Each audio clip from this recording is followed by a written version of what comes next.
Hola a todos los que nos escucháis en estos momentos. Hoy continuamos estudiando la Biblia con el tema 928 para estudiar el capítulo 5 del libro de Primera de Corintios. Como siempre, le damos la palabra a Francisco.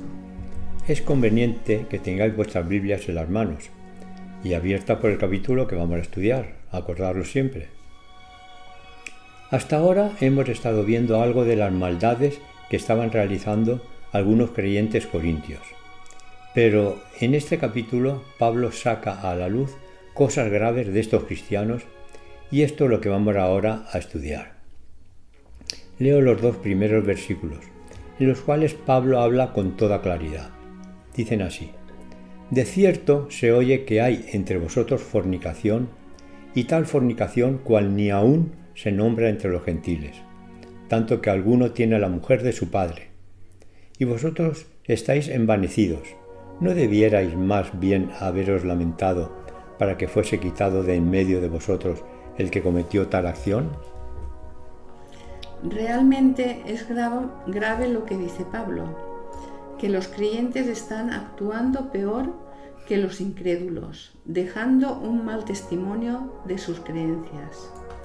Se estaba hablando de incesto, pero Pablo, además de condenar tal acto, también reprochaba a los demás creyentes que formaban la iglesia de Corinto, en el sentido de que no habían tomado ninguna solución al respecto, con el fin de limpiar la imagen de la iglesia de Cristo, lo que ocasionaba que eran reprochados incluso por los paganos.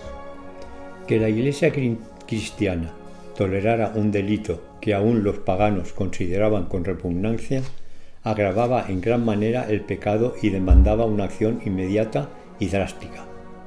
El libro de Levítico condenaba este acto de adulterio con la muerte, y en los tiempos de Pablo el Sanedrín lo condenaba con el apedreamiento. Pues bien, a pesar de la gravedad de la acusación, los creyentes de Corintio se sentían orgullosos de su condición espiritual, en vez de bajar la cabeza y sentirse avergonzados. A la vista de todas estas maldades descubiertas por Pablo, éste comenzaría a cavilar para ver la forma de resolver el problema, sin crear un cisma en la iglesia de Corinto.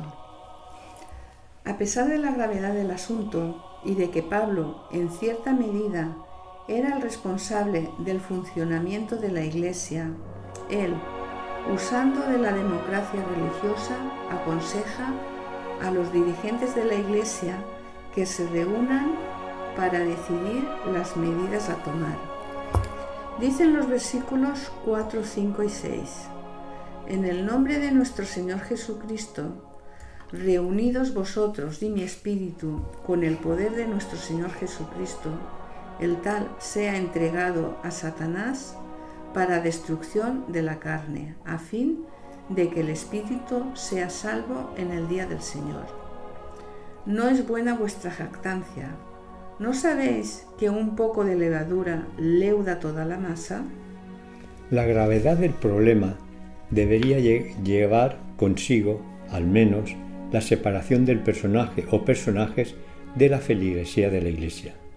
A pesar de esta sanción espiritual que se le imponga a estas personas, la Iglesia nunca debe castigar para hacer sufrir, sino para salvarlas una vez que ellos hayan comprendido su error. Pablo tiene clara la actitud posterior a tener en cuenta con estos personajes. Dicen los versículos 9, 10 y 11: Os escribo por carta que no os juntéis con los fornicarios, no absolutamente con los fornicarios de este mundo, o con los avaros, o con los ladrones, o con los idólatras, pues en tal caso os sería necesario salir del mundo. Más bien os escribí que no os juntéis con ninguno que, llamándose hermano, fuere fornicario o avaro o idólatra, o maldiciente, o borracho o ladrón. Con el tal ni aun comáis.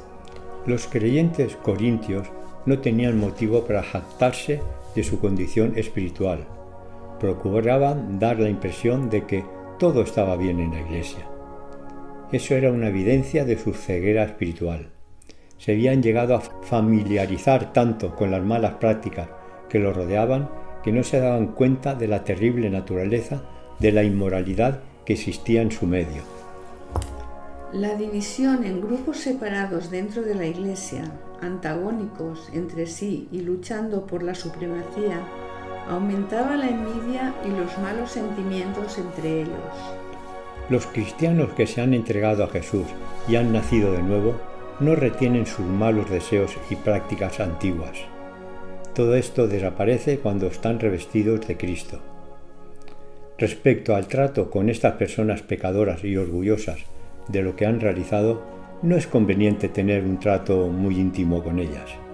No estamos diciendo que no se hable con ellas o que se trate de ayudarlas a que cambien de actitud, pero un trato más íntimo puede afectar a nuestra vida espiritual. Los cristianos no deben ser ermitaños que se aíslen de la sociedad. Tienen una definida tarea que realizar en el mundo incrédulo. Se les ordena que den testimonio ante el mundo del poder salvador del Evangelio de Jesucristo. Para hacerlo, necesariamente deben relacionarse con el mundo. Su relación con los incrédulos no debe ser la misma que tienen con los creyentes. Pablo piensa que tiene autoridad para disciplinar a los creyentes cristianos, pero que esta disciplina no es su deber emplearla con los incrédulos. Dicen los dos últimos versículos, porque ¿qué razón tendría yo para juzgar a los que están fuera? ¿No juzgáis vosotros a los que están dentro? Porque a los que están fuera Dios juzgará. Quitad pues a ese perverso de entre vosotros. El consejo final que les está dando Pablo es que saquen de la membresía a los personajes adúlteros para que la iglesia quede limpia. Bien, pues hemos acabado por hoy. Mañana continuamos estudiando la Biblia con el tema 929. Bendiciones y hasta mañana.